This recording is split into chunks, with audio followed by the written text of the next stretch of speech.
آقا میگفت پول از کارایی که میکنی به دست میاد، اعتبار از کارایی که نمیکنی به دست میاد. مواظب اعتبارت باش، چون قطره قطره جمع میشه، ولی وقتی میریزه این آبشار میریزه، همه میفهمن. من با بزرگم نجار بود، میگفت 2 بار اندازه بگی 1 بار ببر. تو زندگی هم همینه، زندگی نجار مهربونی نیست. اگه اشتباه ببری نه چوب اضافه میاد نه فرصت دوباره داری. یه آپاراتی میگفت لاستیک صاف به درد هیچ ماشینی نمیخوره، باید تعویض بشه.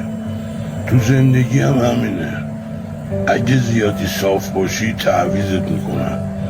مراقب باش سادگی تو گرگ درون دیگران بیدار نکنه.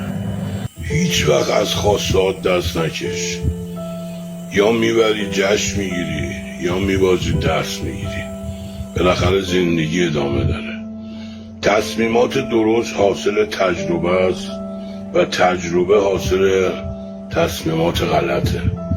میدونی کی برنده است؟ اونی که رو موندن هیچ کس حساب باز نمیکنه. چشم و دلسیری باید تو وجودت باشه. ذاتت که تشنه باشه، اقیانوس هم سر بکشی بازم تشنه ای.